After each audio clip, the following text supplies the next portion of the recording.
You're experiencing the Tom Kelly Show podcast. By the way, hit subscribe now. I wanted to talk about today James Vanderbeek. Don't let me forget that. James Vanderbeek is dead. And Bud Cort. Who's Bud Cort? From Harold and Maude. The kid from Harold and Maude. Okay, wait. I don't know Harold and Maude. Oh, classic movie. Great. What's Harold and Maude? That's not to be confused with the B. Arthur show. No, he, like a college kid falls in love with like an 80-year-old woman.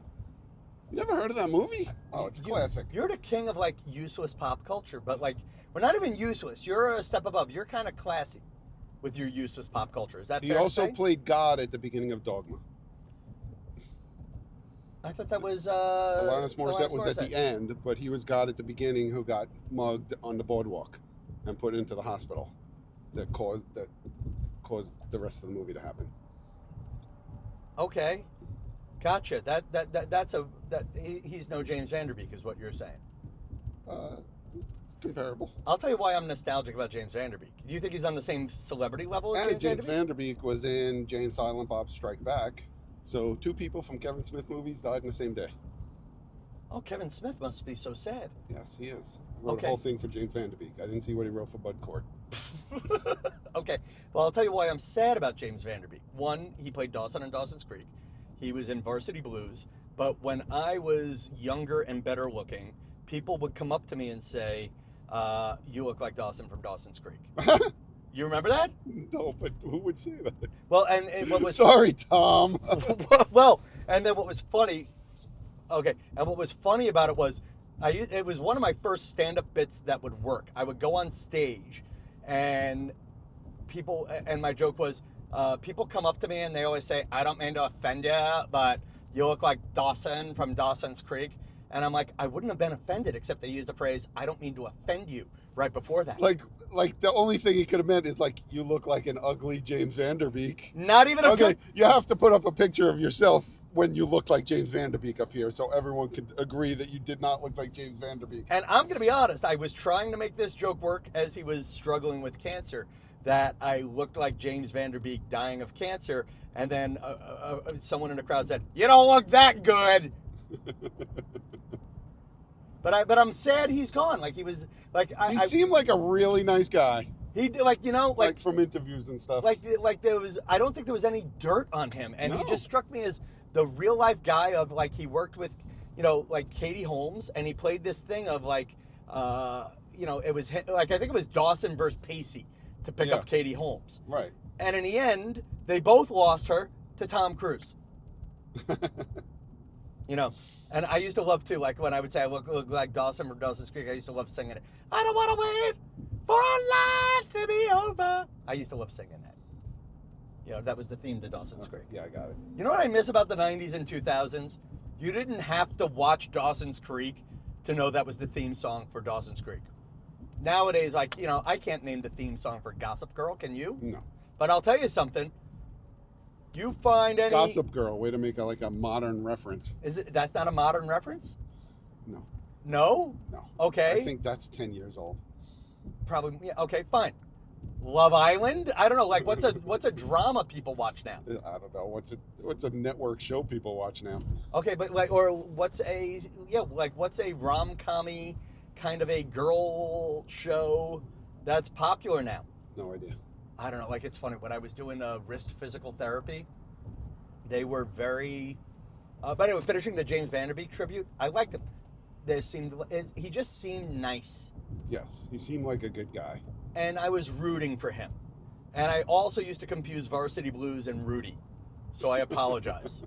I guess I didn't watch Dawson's Creek, and I also didn't really watch the sports movies. I'd be sadder about James Vanderbeek if he, died, and he also had been on Star Trek. But I think we had the same eyebrows. You know who I'm getting a lot right now? Someone told me I looked like Jason Kelce. Do you know who Jason Kelce is? The football player? Yeah, who's Taylor Swift's would-be brother-in-law. Yeah. But what I'm starting to realize is I don't think people think I look like him. It's just their way of saying I also have bushy eyebrows. Okay. Yeah, I don't think I see that, but I'd have to. I don't see it at all, but I do love Jason Kelce's wife, Kylie Kelce.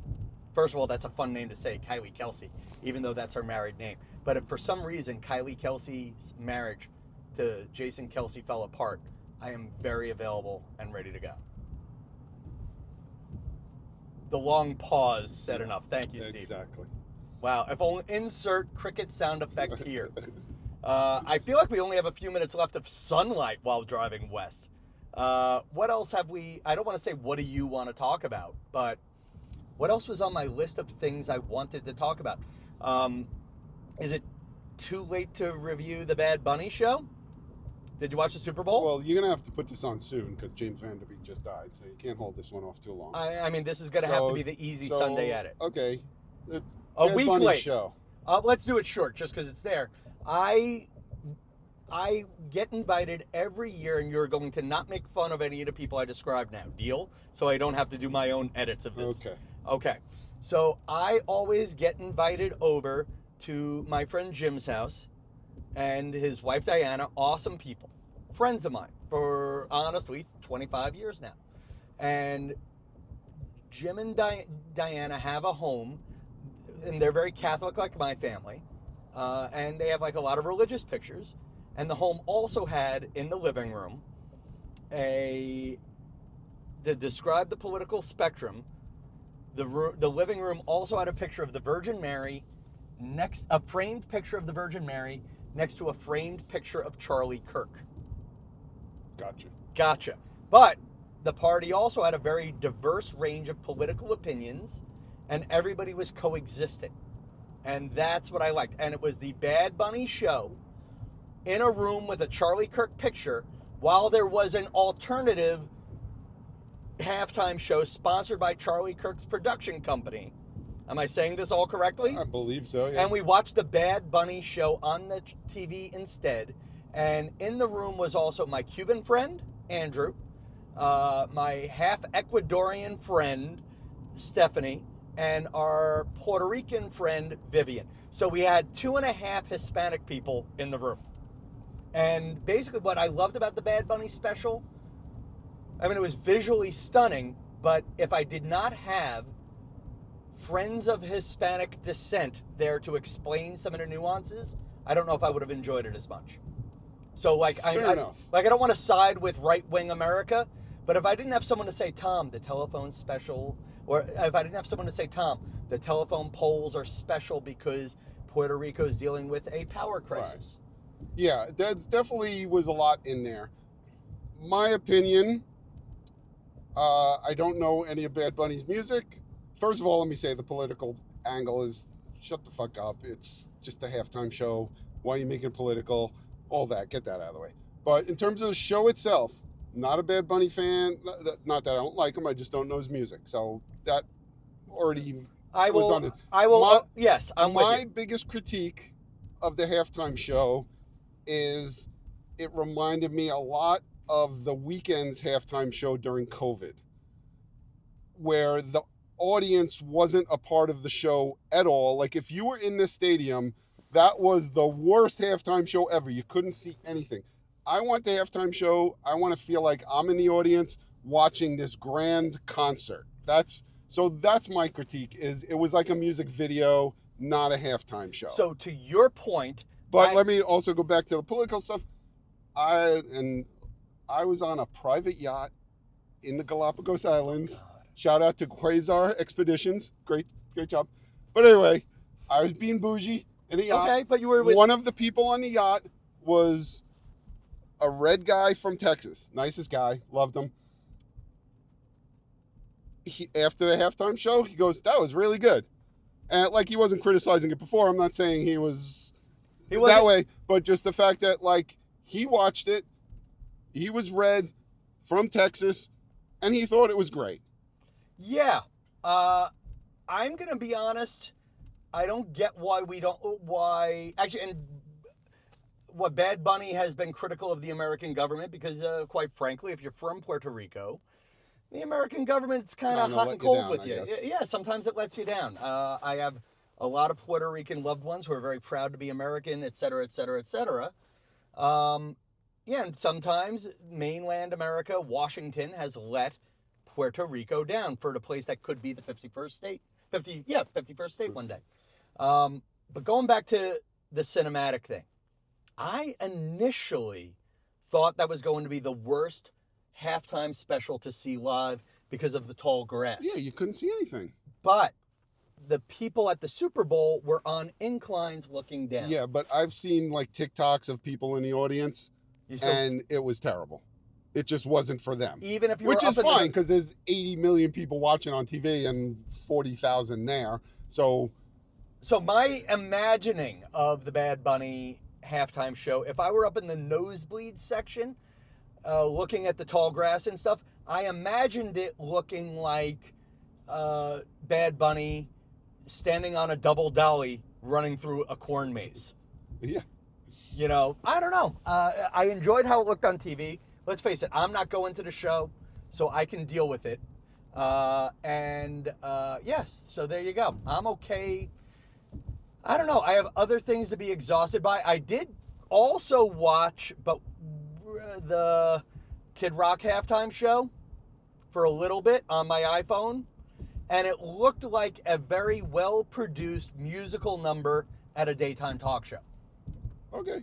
And I'm a Kid Rock fan. I don't buy it. Like, his first album is really the only album he ever had.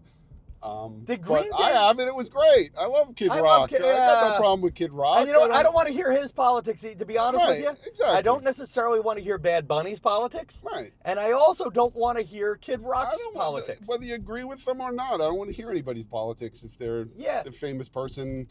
I like saying it. I can separate. Yeah, you know, I can separate too. I don't agree with Kid Rock most of the time, but I'll still put on his CD. Not that I play CD anymore, but I'll put on it. I got his album favorited in Spotify. Which one? I got to know. Oh, you know Rebel. What's funny? Yeah, but he has one song, and it's like waiting. I'm a cowboy baby. Yeah. There's one sentence that summed up my comedy career into 2000. Sitting around waiting for my mother effing song to hit. Devil Without a Cause. Great album. Yeah. I'll say it to this day. Well, there you go. As it's getting darker and we're sort of at the end of... We at least got what I needed to get out of a short podcast with you. What was the other one I wanted to say? But the Super Bowl was pretty boring. Pretty bad game. You know what's funny? Has the gambling in the pool changed the game for you? Because I found that people... The interesting thing about... Well, on my bougie private yacht in the Galapagos... There was a big-time Patriots fan, so I bet her $20 on the game just to make the game somewhat interesting. So I won $20. Okay. And we had boxes. So I find boxes has changed the way average people watch the games. Yeah, but the boxes don't change who you root for or how you root for the game, other than, I hope they kick a field goal before the halftime. So to your point, I think I was in a room full of people who were predominantly Seahawk fans or rooting for the Seahawks. And I did find there was a certain point where people were just rooting for the score to change. I managed to dodge being in a Super Bowl pool this year. And it's funny, when I worked at The View, I used to run a charity Super Bowl pool for the last, from 2012 to the end of my run there. And the sad part was, I have no interest. I just feel like it's a tax.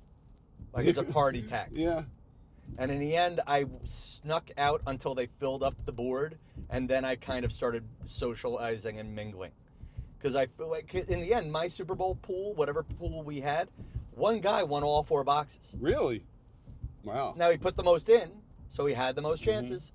But at the end, it was like, yeah, there's going to be another score. We hope Bob, we're sick of seeing Bob win everything. And then Bob had the next box. And then finally, it was a different set of initials. And everyone's like, at least it's someone else. And it turned out it was Bob's kid. Yeah. So there you go. All right, we'll make this one a short one because it's getting dark. I should focus on the road. Steve, would you promote the Mermaid thing? The God, it's funny. I am a little strokier, thinking of too many things at once. The Shark Tank Showdown. Shark Tank Showdown at the Atlantis Aquarium. The Long Island Aquarium. Long Island Aquarium. $99 a ticket, but you will get to see me in a Shark Tank, and the money goes to support People's Ark, which helps out developmentally different adults. If you remember AHRC, this not-for-profit is a descendant of them. However it works. My mom used to work for AHRC. I haven't said that in any of the videos I've done.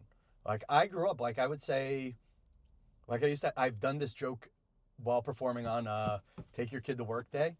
But on Take Your Kid to Work Day, like, you know how you would leave school for Take Your Kid to Work Day? My mom was a principal, so I would just end up going to another school. But my mom has worked at a few different special needs schools, and man, they do God's work helping with, especially with the special needs adults, because this is awful to say. They're kind of forgotten. They're forgotten. They're not as Sadly. adorable as the kids. The kids are adorable. Aren't we all adorable as kids? But I feel like the adults need a conscious boost. So if you feel like donating to People's Ark, I don't even know if there's a way for you to do it in my name, but do it.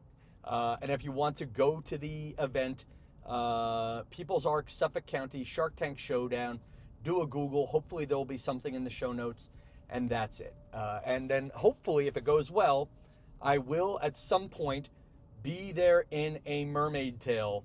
Maybe I'll charge for pictures. That might be a gimmick, it's huh? a fundraiser, yeah, sure. Do you think people would pay extra for Tom Kelly? For a fundraiser, sure. Would it be wrong to ask for half of it? Yeah. I can't ask for if I'm going to put No. I can't ask for a cut. You can't. No. You can take from the special needs adults. Come on. I Not don't, a good look, See, I don't think about it as taking from the special needs adults. I think of it as coming up with a way to share profit with the special needs adults. No, not a good look, Tom. Okay. There you go. By the way, this might be another thing to clip for this damn event. All right, until next time, good night, Massapequa.